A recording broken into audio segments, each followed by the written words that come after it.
حدیث مبارکہ میں ہے کہ اللہ تعالیٰ اپنے بعض بندوں کو بہت رزق دے دیتے ہیں جو ان کی ضرورت سے زائد ہوتا ہے، مگر اللہ تعالیٰ وہ زائد رزق اس لیے دیتے ہیں کہ وہ غریبوں کو یا حاجت مندوں کو رزق پہنچا دیں۔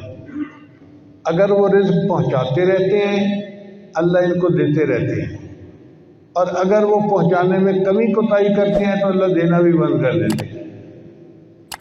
چنانچہ آپ مثالیں اپنی زندگی میں دیکھ سکتے ہیں۔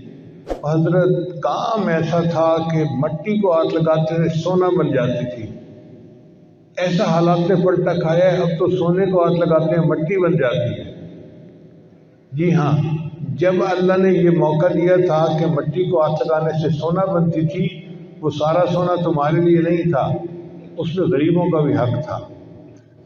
تم نے صدقات خیرات کو بلا دیا اور اس کو اپنے بینکوں میں جمع کروا دیا۔ میرے اب اتنے ملین ہو گئے، اب اتنے کروڑ ہو گئے، اب اتنے ہو گئے، اب اتنے ہو گئے۔ اللہ نے کہا کہ ڈاکیہ ڈاک نہیں پہنچا رہا، کسی اور کو ڈاکیہ متعین کر دو۔ یوں حالات انسان کے بدل جاتے ہیں، اور جو انسان اللہ کے بندوں تک ان کا حصہ پہنچاتا ہے اللہ اس کے رزق میں برکت ڈالتے ہیں۔ چنانچہ اللہ تعالیٰ رجب شعبان میں رمضان میں بندے کا ایک امتحان لیتے ہیں، اس کو مالی پیپر کہتے ہیں۔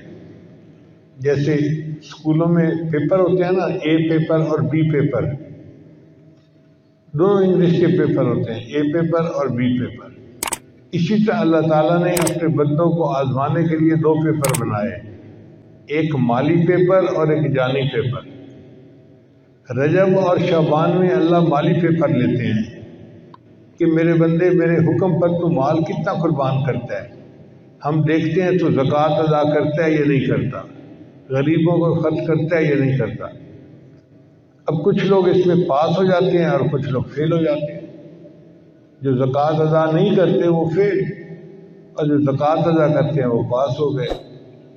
پھر رمضان کا مہینہ آ جاتا ہے تو اللہ تعالیٰ بندے کا جانی امتحان لیتے ہیں۔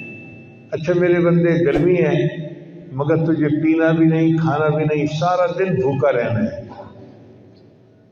اب یہ مشقت ہے، پیاس لگی ہوئی ہے اور گھر کے فریج کے اندر مشروبات پڑے ہوئے ہیں مگر پی نہیں سکتے جو کہ اللہ کا حکم ہے۔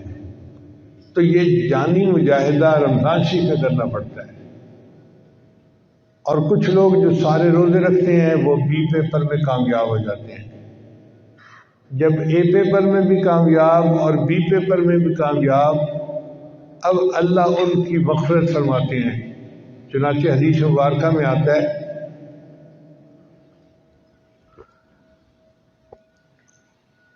کہ مومن جب عید کی نماز پڑھنے کے لیے جاتے ہیں تو اللہ اپنے فرشتوں سے پوچھتے ہیں، میرے فرشتوں یہ میرے بندے کیوں اکٹھے ہیں؟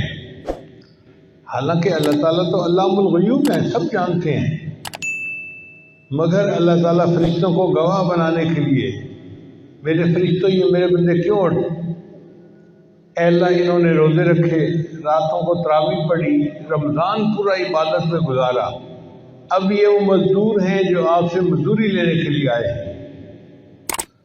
اللہ فرماتے ہیں اچھا میرے بندوں کو کہہ دو قوموا مغفورا لکم، اے میرے بندوں کھڑے ہو جاؤ، بخشاؤ، میں نے تمہارے گناہوں کو تمہاری نیکیوں میں تبدیل کر دیا۔ تو دیکھو اے پیپر بی پیپر میں کامیاب ہوئے تو عید کا دن بندے کے لیے مغفرت کا دن بن گیا۔ اس لیے عید کی خوشی اس لیے نہیں ہوتی کہ ہم سیویاں کھائیں گے اور میٹھے کھائیں گے، عید کی خوشی اس لیے ہوتی ہے کہ گناہ دھل چکے ہوتے ہیں، بندے کا بوجھ ہٹ چکا ہوتا ہے تو بندے کا دل خوش ہوتا ہے، الحمدللہ